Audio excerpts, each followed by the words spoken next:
Well, I turn 26 tomorrow.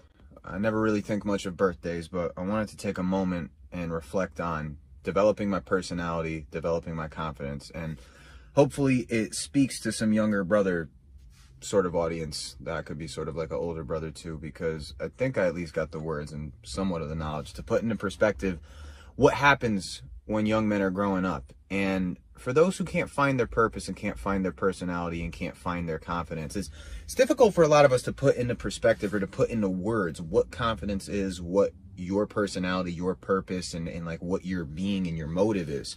And so a lot of us wander around lost, and the sad thing is a lot of us never become unlost. You know, we never find ourselves, and a lot of people don't. There's some people going into their 30s and 40s still just walking around like, I don't know, I'm just conforming to whatever this thing is. Maybe I'm doing what everybody else is doing, and I don't have a mission, and I don't have anything that makes me my unique self. Now, I don't really believe that all of us are that vastly unique, okay? There's other short, muscular Italian filmmakers out there like myself that just always wanted to be Rocky and was like, oh, I'm actually going to try and be Rocky and make my own film. So I don't think any of us are that vastly unique.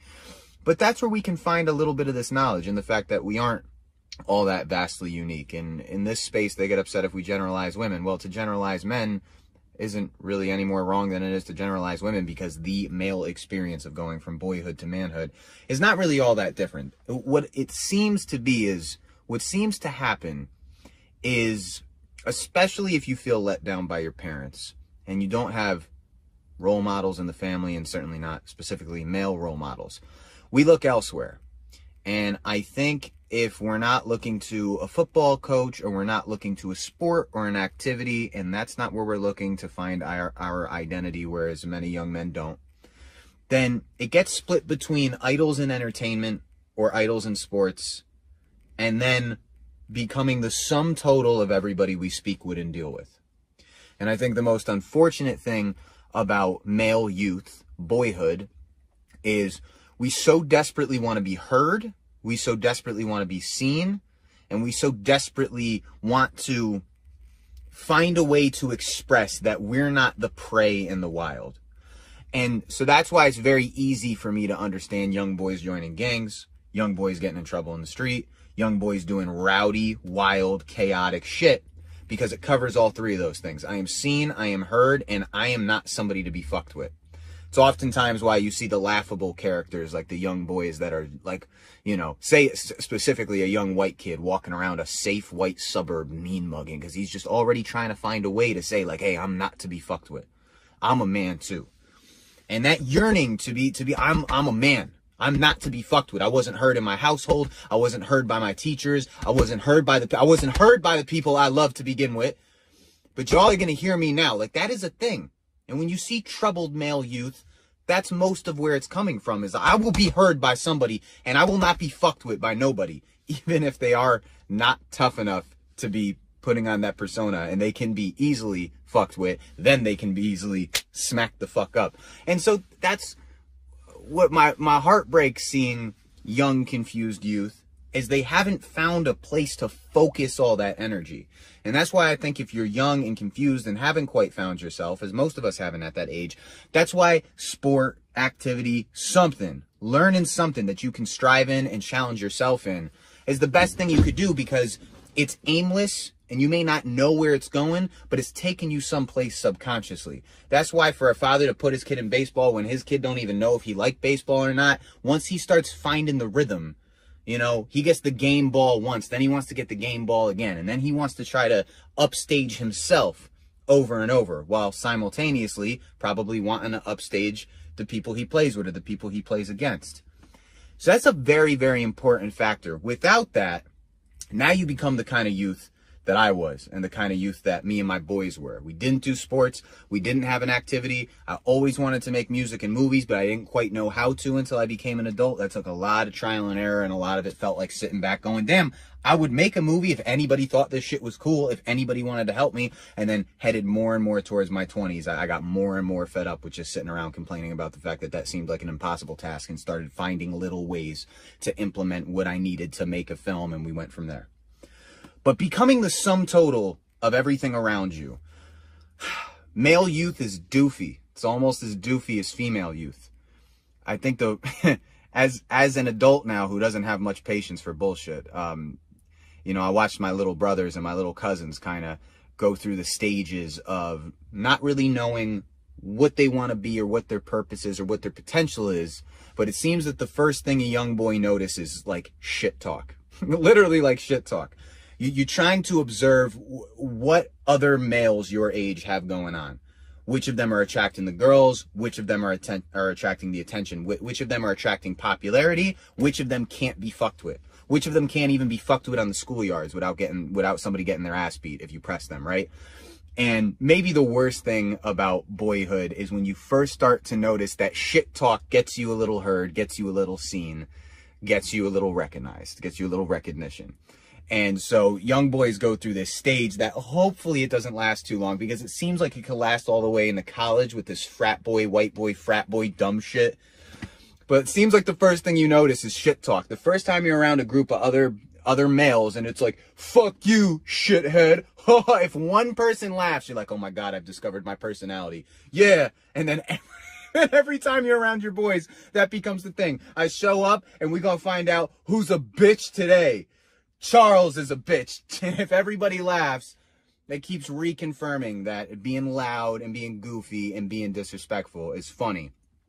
Then what happens is if you're around older friends, older males, you think you can address them the same way. And we had that with my little brothers and my little cousins and our younger friends. I'm a little bit older than everybody in my group. Is, hey, learn the time and place. That becomes difficult. There's a way to speak to your elders. There's a way to deal with law enforcement. There's a way to deal with fucks your age. You know what I mean? And if you're around a bunch of young fucks your age, great. Everybody could be a young fuck. But it's important to know the time and place, to actually actively understand that, like, you know what? I just feel like being a young douchebag moron today because I'm young enough to be able to do it, and I'll have that attitude around other young douchebag morons. But then there's a time to put on a game face. There's a time to know how to deal with adults and all the rest of it. I do kind of hate seeing men get lost in that phase. Because like I said, that could literally last up into all the way through high school, all into college. Then you're 26 years old walking around, what's up, shithead? Then you're the loudest guy at the bar. And again, being the loudest personality in the room, that took me years to undo. Years to understand that, you know what, sometimes it's just best to be quiet. And as I got older, the more I wanted to figure out a way to tame that side of me, especially because I'm an entertainer, which is like, I have to be heard to a certain extent. I have to let my personality shine to a certain extent. And to a certain extent, I've noticed that attracts people to me, but in the right moderation. Being the loudest guy at the bar becomes like an adult version of being the loudest kid in the schoolyard talking about, what's up, shithead? Right? And as we've seen, you could be that all the way up into your 40s. Just the loudest, drinking ass, obnoxious ass, grown frat boy of a man. And it's like a grown child. And so purpose, activity, learning to dedicate yourself to something, learning to challenge yourself is what takes you out of that, I would say. Because you're so focused with trying to challenge yourself, there's at least a piece of you, even as a young man, that's like, yeah, I want to be heard. Yeah, I want to be seen. Yeah, I want to be loud. Yeah, I want to let my personality shine. But it's always best to pick the right time and the right place for all of that. Being like Mr. Spock became part of how I wanted to deal with that. I remember being a kid, seeing this dude and feeling like, you know, I haven't been heard ever. And anytime I've expressed interest in anything, I've kind of been shut down. And especially if you express interest in the arts, it's like, wow, we got another young kid. He's 14, but let's break his spirit immediately because movies is not going to take you anywhere in life. And it seemed like anytime you speak up, you're met with some kind of resistance. And then how are we going to deal with that? Are we going to lash out? Or are we going to learn to just dial it back? Learn to understand that everybody's not going to understand you in this place where we're at. We're not in a place to be heard. Life, your social circles, the job place. We're not coming here to be heard. Work on you, work on the things you like, even if everything is rejected. Understand that nobody has this responsibility nobody has this obligation to hear you. No one has to hear you. No one has to understand. And people understanding and hearing you has nothing to do with your personal mission, as long as you have a personal mission. So I know I'm going all over the place a little bit, but you know, if you're a mom dealing with a young boy who's rowdy, if you're an older brother dealing with a rowdy little brother, I mean, if you're a goddamn teacher dealing with rowdy boys, oh, they're the worst at handling this because they'll recommend to the goddamn parents that they get put on Adderall. That's what happened to us. because they just can't deal with it 8 hours a day. Just like, please give this kid a pill. It's important to understand where the rowdiness comes from. It's a resistance, and it's a resistance to authority, because we come into the world and we come into teenhood and we come into an early stage of manhood just wanting to be heard. Even if all our ideas aren't there, even if our mental development isn't all there, it's just like, come on, man, I have something to say too. Why does it always get fucking stepped on? I'm a man too. I'm becoming a man too.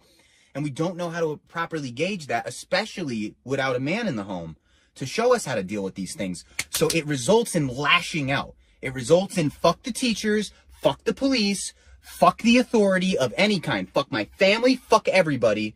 When I hang around with my friends and we say Charles a bitch and everybody laughs, now I'm at home. And so what starts developing is a personality and an attitude that's the sum total of all your moron friends, because they're the only ones that will hear you, but they're also the only ones that will accept stupid shit. Hey, I feel like fucking around and not going to work today because I'd rather smoke pot. That's an excellent idea. Let's all do it, and Charles is a bitch also. That's the problem.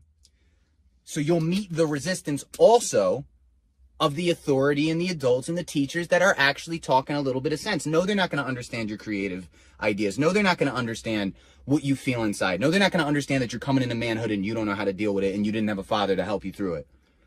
But there's still that gem that the authority figures are going to provide, which is that there's a time and a place and you got to handle your shit. But you'll start to reject that too. These are all the reasons, and I know I'm speaking all over the place, but these are all the reasons that boyhood and becoming a man is troubling, and it can become faulty in a way where it leads into a boyish adulthood. And then that is just the worst. And then what happens is if a couple of girls fuck you while you're acting like a fucking grown moron, you think that's okay too.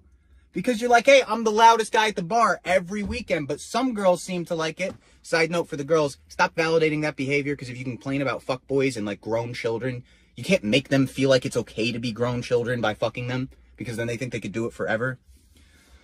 So going into 26 tomorrow, that's what I'm working on. We're always trying to work on something in ourselves, and you see how loud my personality is. You see how long my thought trains are. You see how outwardly expressive I am, and that's me. But even at this age, I'm trying to learn how to, like, make sure you know. This is one of the inner dialogue I'm having with myself. Still make sure you know. There's a time and a place. There's a time to dial it back.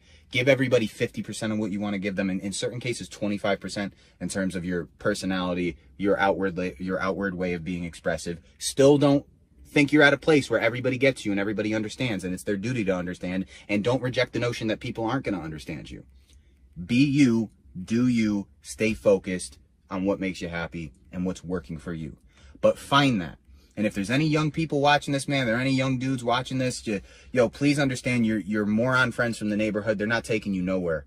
They're not taking you nowhere. So if there's a way you can enjoy time with them, but separate from them from time to time and work on something that's actually taking you someplace, that's the best even medium. Because I'm not telling you that it's not fun as fuck at 15, 16, 17 years old to hang around with the boys and say Charles a bitch and smoke a blunt. It's the best. But you know what, man? I've seen a lot of guys that I grew up with from there all the way to where we're at now. We're grown adults, and Charles still a bitch, and we're still smoking 8 blunts a day. It can happen. It really, really can happen.